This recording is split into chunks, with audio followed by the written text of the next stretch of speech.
me, I'm the glitter girl. I'm the mom who comes to every PTO meeting in black tie because I wear sequins every day.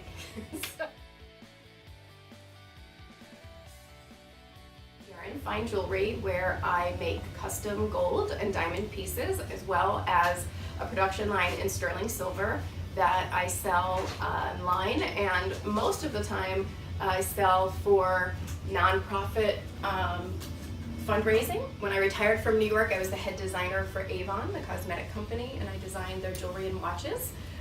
Designed into a $330 million jewelry business under an $8 billion global marketing cosmetic company. And at the time, in September 11, 2001, I was not a mother. And when we did the best to recover from what happened that day, we all had to go back to work.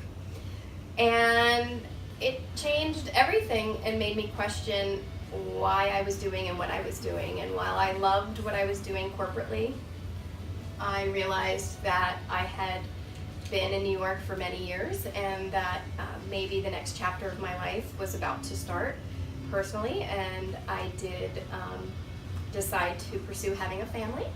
And my husband and I had twins in January of '04. And at that moment, I realized that the hours of dedication corporately were maybe not as exciting to me anymore, because I had these two little babies at home.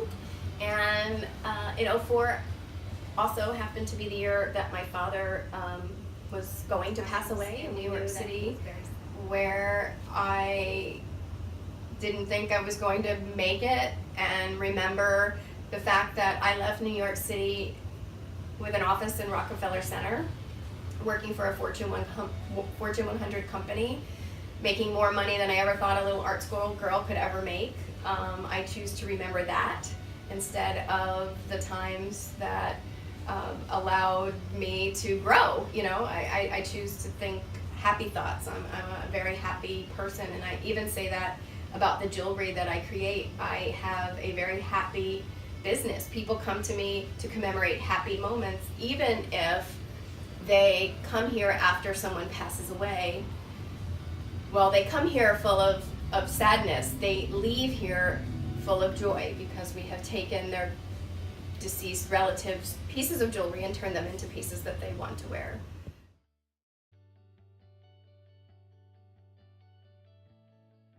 I work on a piece of jewelry for a client, and we use their pieces, their memorable pieces. Sometimes there's a little piece of gold left over, or sometimes there's a diamond left over. Sometimes there's one little emerald that just didn't make it into the design, and they're left over. And all these little bags that I have of what's extra and left, I playfully call my bags of glitter. And I thought about it for a moment, and I thought, you know, as a single gemstone, a single piece of gold, or one random diamond, singularly they're worth $10 or $20, maybe, sometimes more, maybe sometimes less. And they're often abandoned by my clients because they're just sort of extra. And my little bags of glitter, I realized that together as a whole, this bag of glitter was precious. It had everybody's sentiment from their lives for many different places, from clients who had left these pieces with me and sort of surrendered them. And together they did have a value, melted down or created into one large piece. Everybody's $10 in this bag created the seed money to start what I've now proudly founded, was the Glitter Foundation.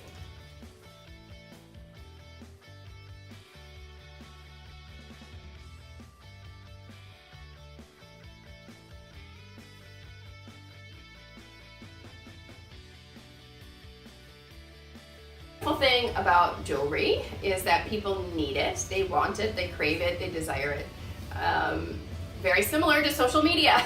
My clientele is very diverse. I have a young, hip, cool crowd that buys into social media, who has Instagram, Snapchat, Facebook, all of those things. But I also have a demographic of people that are 65 plus, that aren't necessarily on those particular channels.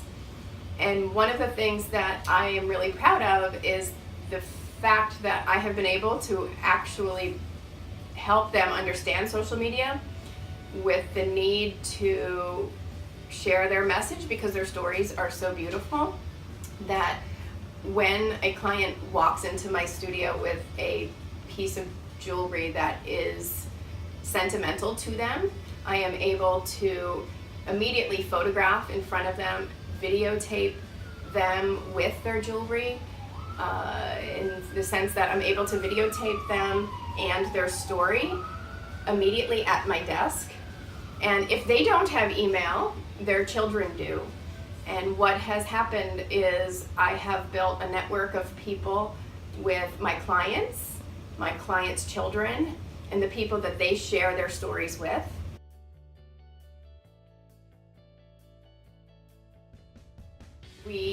When we do a community outreach project here in Southwest Florida, we typically do a project in 7 or 8 locations simultaneously with over 1,500 students all at once.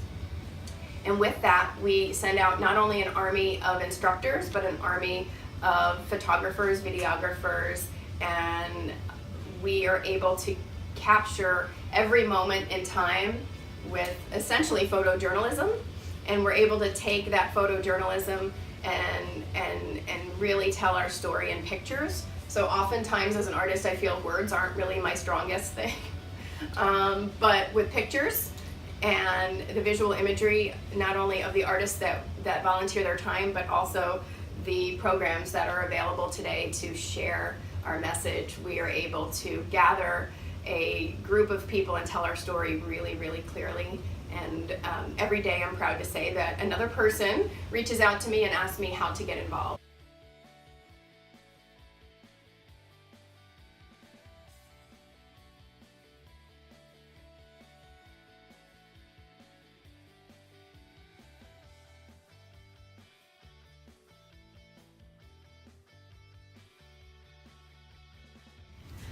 So for the love of glitter,